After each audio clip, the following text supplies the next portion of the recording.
Hello friends, what's up? Friend, this is Ashish Gehlot and today we are going to start statistics. In statistics, our first chapter is probability. So friend, this is Ashish Gehlot and I am going to start your statistics subject, and I am taking your statistics subject, which is very important for UGC NET exam or any competitive exam and for your post graduation also. So friend, in statistics we are first going to cover probability. In probability, as you can see, there are certain terms. So before going deep into the chapters, let's discuss about these terms. Now, if we are talking about the probability, we must know what is probability. So here it is written, probability is the chance of something will happen. Probability वो chance है कि कुछ होने की संभावना है. हम probability मतलब संभावना है, हम संभावनाएं देखते हैं. Probability is expressed as a fraction और as decimal between 0 and 1.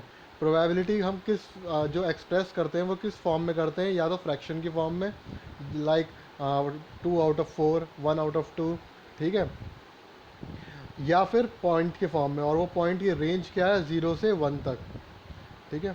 Assigning zero means, अगर प्रोबेबिलिटी ज़ीरो बता रहे हैं तो उसका मतलब होगा समथिंग कैन नेवर हैपन, कि वो चीज़ कभी नहीं होगी. A probability of 1 means that something will always happen. Probability of 1 means कि वो चीज़ हमेशा होगी ही होगी. Now next term is event. Probability के चैप्टर में इवेंट क्या होता है. Event, it is one or more possible outcome of doing something, ठीक है. If we toss a coin, ये सॉरी ऑफ लिखा हुआ है, इसकी जगह करेक्ट करना है इफ़. यहाँ if we toss a coin getting a tail. अगर हम टॉइन टॉस कर रहे हैं और हमें टेल मिल रहा है तो ये एक इवेंट है, ठीक है, क्योंकि यहाँ हमें एक आउटकम मिला है, वो है टेल. तो जहाँ हमें आउटकम मिलेगा उसे हम बोलेंगे वो एक इवेंट है, ठीक है. यानी कि हमने कॉइन टॉस किया और हमें हेड आया, तो ये क्या हुआ, ये एक इवेंट हुआ, ठीक है.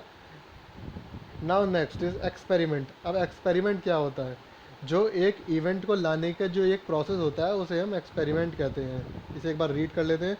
The activity that produces such an event is referred to in probability theory as an experiment. जो एक्टिविटी उस इवेंट को लाने में हेल्पफुल होती है उसे हम एक्सपेरिमेंट बोलते हैं. जैसे कि in a coin toss experiment, what is the probability of the event head. जैसे कि हमने कॉइन टॉस एक्सपेरिमेंट का एग्जांपल लेते हैं, तो टॉसिंग होती है, दैट इज़ एन एक्सपेरिमेंट, ठीक है. Sample space. सैम्पल स्पेस क्या होता है, the set of all possible outcome of an experiment is called as sample space. सारे एक्सपेरिमेंट का जो पॉसिबल आउटकम होते हैं उसे हम सैम्पल स्पेस बोलते हैं. जन एग्जाम्पल के रूप में, for example, in if we toss a coin we get head and tail. So head and tail is a sample space. I hope यहाँ तक क्लियर हो गया होगा. अब नेक्स्ट आगे देखते हैं क्या. अब आगे दो टर्म्स और हैं, mutually exclusive event and collectively exhaustive list. अब म्यूचुअली एक्सक्लूसिव इवेंट्स कौन से होते हैं. Event are said to be mutually exclusive if and only one of them can take place at a time. एक टाइम में कोई एक ही इवेंट हो, जो इवेंट होता है उसे हम बोलते हैं mutually exclusive event. For example, अगर हम कॉइन टॉस कर रहे हैं तो एक बार में या तो हेड आएगा या तो टेल आएगा, दोनों एक साथ एक टॉसिंग में नहीं आएंगे, ठीक है, या कभी भी नहीं आएंगे. अगर कॉइन टॉस करोगे तो ऐसा नहीं हो सकता कि हेड भी आ जाए और टेल भी आ जाए, या तो हेड आएगा या तो टेल आएगा. तो ये क्या है, एक म्यूचुअली एक्सक्लूसिव इवेंट है. और कलेक्टिवली एग्जॉस्टिव लिस्ट क्या होती है, where a possible event that can result from an experiment include every possible outcome, the list is said to be collectively exhaustive. उस लिस्ट में सारे आइटम इंक्लूड होते हैं.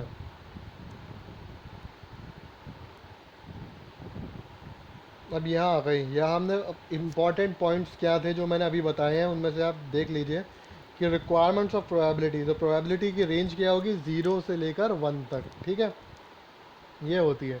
तो ये फर्स्ट पॉइंट को मार्क कर लीजिए, अपनी मेमोरी में बिठा लीजिए, ये बहुत इंपॉर्टेंट है, क्वेश्चन इससे पूछे गए हैं और पूछे जाएंगे, ठीक है. और now second is sum of all probability outcome in a sample space must be 1. सारी प्रोबेबिलिटी का जो सम होता है वो होता है, उसके बराबर है, वो है 1 के बराबर.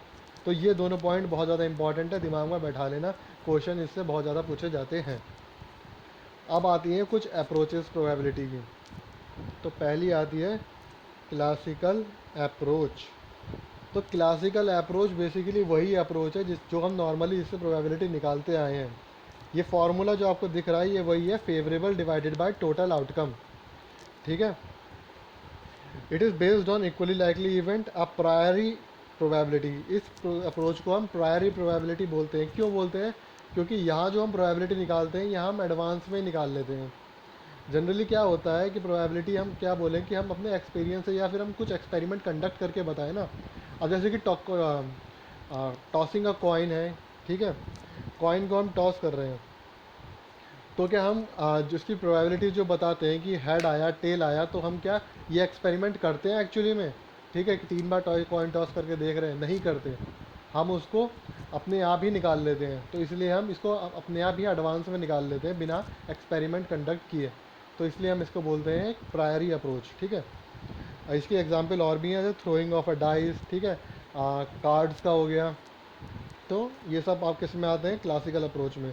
तो ये पता होना ज़रूरी है कि कौन से किस में आते हैं। ठीक है, तो वही इसकी लिमिटेशन है कि इसका रियल लाइफ में कोई इसका लेना देना नहीं है, ना ही हम इसको एक्चुअली कंडक्ट करते हैं। बस ये नॉलेज के लिए है, पता होना चाहिए। ठीक है,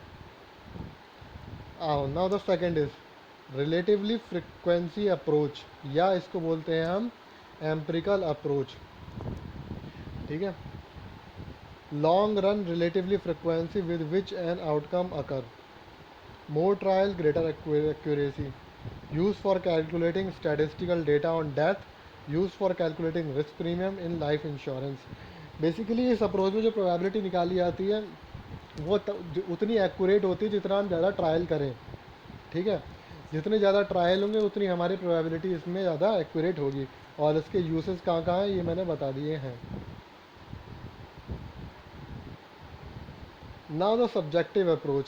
सब्जेक्टिव अप्रोच में जो हम प्रोबेबिलिटी निकालते हैं वो बेस्ड ऑन एक्सपीरियंस और बिलीफ के अकॉर्डिंग होता है। इसका मैं सीधा साधा सिंपल एग्जांपल देता हूँ कि हमारे पेरेंट्स जब सब्ज़ी लेने जाते हैं तो उन्हें पता चल जाता है अपने एक्सपीरियंस से कि कौन सी टमाटर कौन सा सही है या कौन सा बेकार है, जो कि हम लोगों को नहीं पता चल सकता कि कौन सी सब्ज़ी कैसी है। उनको पता चल जाता है क्योंकि उनके पास एक्सपीरियंस है। ठीक है, और वो अपने बिलीफ से उसे चूज़ करते हैं।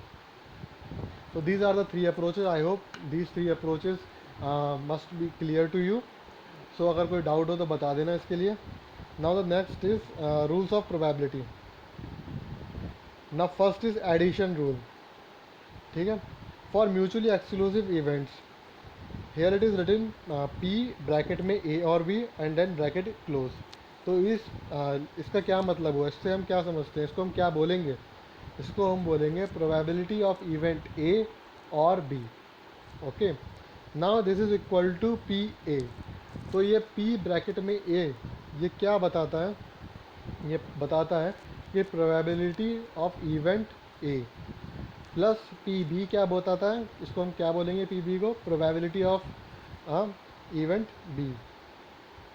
सॉरी, एक सेकेंड,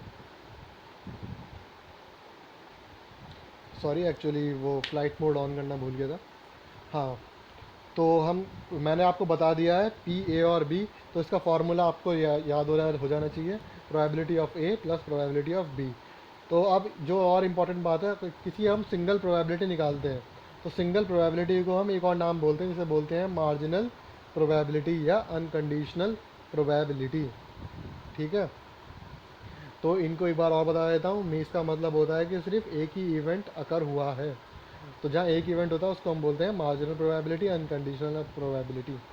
ठीक है, other second case, for event that are not mutually exclusive.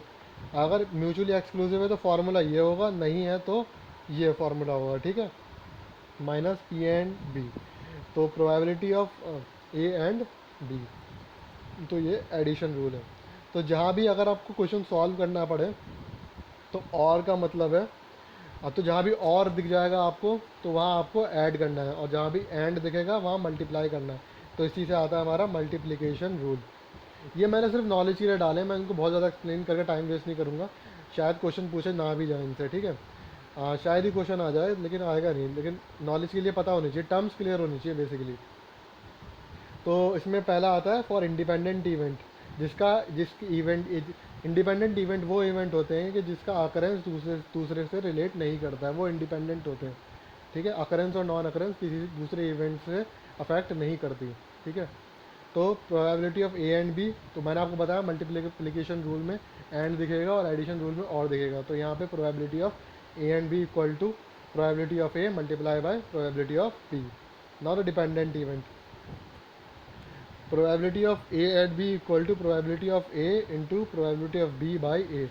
अब आपके लिए होगा कि ये बी बाई ए है, तो ये अगर हम इसको रीड करेंगे तो इसको रीड करने का तरीका यह होता है बी बाई ए का, कि probability of event B given that event A has occurred. ठीक है, कभी कभी आपका फ्रेंड सर्कल में आप कोई पार्टी रखते हो, ठीक है, तो उसमें आपको आपके बेस्ट फ्रेंड और सबको इनवाइट किया होता है। ठीक है, तो आपको जाने का मन नहीं होता है, लेकिन अगर आपका बेस्ट फ्रेंड चले जाता है तो फिर आपको जाना पड़ता है। ठीक है, तो आपकी प्रोबेबिलिटी किस पे डिपेंड है? आपके बेस्ट फ्रेंड पे। ठीक है, तो अगर आपका बेस्ट फ्रेंड चले गया, आपने बोला ये जाएगा तो फिर मैं जाऊँगा। ठीक है, तो फिर अगर आपका बेस्ट फ्रेंड चले गया तो उसके बाद आपके जाने की प्रोबेबिलिटी क्या है, तो वो इसमें हम निकालते हैं। ठीक है, स्टैटिस्टिकल डिपेंडेंसी में। ठीक है, डिपेंडेंट इवेंट हुआ ये। तो सिमिलरली अगर प्रोबेबिलिटी के टर्म्स में बात करूँ, इन्हीं के टर्म्स में, टॉसिंग ऑफ कॉइन के टर्म्स में, कि अगर पहले टॉस में हेड आ गया तो दूसरे टॉस में हेड आने की प्रोबेबिलिटी क्या होगी। ठीक है, तो ये होते हैं हमारे डिपेंडेंट इवेंट। तो इसको एक बार रीड करने का तरीका फिर बता देता हूँ। पी बाई ए को हम क्या बोलेंगे? Probability of event B given that event A has occurred. तो नीचे वाले में बोले तो probability of event A given that event B has occurred.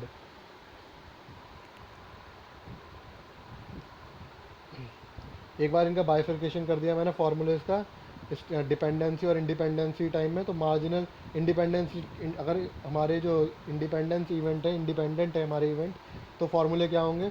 तो मार्जिनल में होंगे आपके प्रोबेबिलिटी ऑफ ए, जॉइंट में आपका P A into P B, conditional P by A, non dependency में मार्जिनल प्रोबेबिलिटी होगी आपकी जहाँ कहीं भी आपका इवेंट ए अकर हुआ है। अगर हमें मार्जिनल प्रोबेबिलिटी ऑफ ए निकालनी है तो हम वो उन सारी जगह की प्रोबेबिलिटी ऐड करेंगे जहाँ इवेंट ए अकर हुआ है। तो जैसे कि पी ए एंड बी, यहाँ भी इवेंट ए अकर हुआ है, पी ए एंड सी, यहाँ भी ए अकर हुआ है। तो जहाँ जहाँ भी इवेंट ए होगा उन सबको ऐड कर लेंगे, तो वो हमारी प्रोबेबिलिटी ऑफ ए हो जाएगी in case of statistical dependency. अब इसका कंडीशनल प्रोबेबिलिटी में पी बाई ए का मैंने तरीका बता दिया है। This is probability of event B given that event A has occurred का फार्मूला आपका सामने है, पढ़ लेना। ठीक है, जॉइंट प्रोबेबिलिटी ये होती है। ठीक है, तो क्वेश्चन इनसे इंपॉर्टेंट नहीं है, टाइम वेस्ट ज़्यादा नहीं करते, समझा दिया मैंने सारा आपको। अब आती है हमारी बेस थ्योरम। बेस थ्योरम इसको दिया गया है किसने? इंपॉर्टेंट पॉइंट्स ही लिखे हैं इससे। आपको, आप इसके प्रैक्टिकल सॉल्व करने नहीं जा रहे, ना ही वो आपसे प्रैक्टिकल सॉल्व करवाएगा आई थिंक इस बेस थ्योरम के। ठीक है, तो बेस थ्योरम में क्या है? पहली बात जानने वाली कि it is given by the Thomas Bayes. ठीक है, दूसरी बात कि इसको क्या कहा जाता है? इसको पोस्टीरियर या रिवाइज प्रोबेबिलिटी भी कहा जाता है।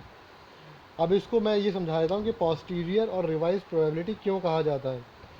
फॉर एग्ज़ाम्पल, जैसे कि आईपीएल होता है, हर साल आईपीएल जैसे कोई ना कोई नई टीम जीत जाती है। अभी पिछले साल ही जनरली 3 बार मुंबई इंडियंस जीती है, वो भी 10 सीज़न में। ठीक है, तो नई टीम जीत जाती है। तो क्यों जीतती है? हर साल वही टीम क्यों नहीं जीतती?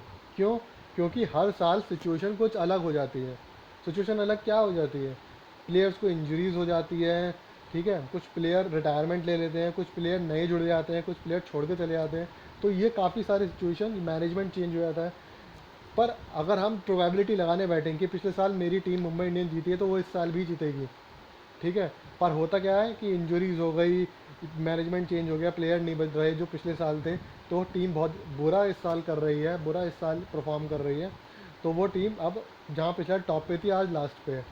ठीक है, तो हम ऐसा देखते हुए अपनी प्रोबेबिलिटी फिर चेंज करते हैं फटाफट कि तो आपको लगता है कि ये 14 में से आपके जितने अभी 5 मैच हुए हैं, 5 में से 4 तो हार गई है, तो उसके जीतने के चांसेस बहुत ही कम है। ठीक है, तो आप प्रोबेबिलिटी बदलते हो, देखते हो कौन अच्छा परफॉर्म कर रहा है। तो यहाँ आप क्या कर रहे हो? रिवाइज कर रहे हो प्रोबेबिलिटी। तो ये रिवीजन ऑफ प्रोबेबिलिटी आप किसके अंडर कर सकते हो? बेस थ्योरम के अंडर। इसकी बात कहाँ की गई है? बेस थ्योरम के अंदर। तो बेस थ्योरम में क्या होता है, प्रोबेबिलिटी को रिवाइज किया जाता है क्योंकि हम ज़्यादा इंफॉर्मेशन गेन कर ली जाती है और उसके बेसिस पे हम अपनी नई प्रोबेबिलिटी असाइन करते हैं। तो इसका फार्मूला आपके सामने है, देख लेना। तो पहला चैप्टर प्रोबेबिलिटी कवर। नाउ मैं प्रोबेबिलिटी डिस्ट्रीब्यूशन भी स्टार्ट कर रहा हूँ। आई थिंक 15 मिनट्स हो गए, तो प्रोबेबिलिटी डिस्ट्रीब्यूशन नेक्स्ट टाइम कर लेंगे, ठीक है। तो ये ठीक टाइम है, 15 मिनट आपकी स्टडी के लिए काफ़ी है। तो एक सेकेंड। सो फ्रेंड, अगर वीडियो पसंद आए, if you like the video then hit the like button, and if you want to suggest something then comment us, ठीक है। And you can share our video with your friends, it will help them a lot, and you spread the awareness, you spread knowledge, so it is a good thing to share any educational thing, ठीक है।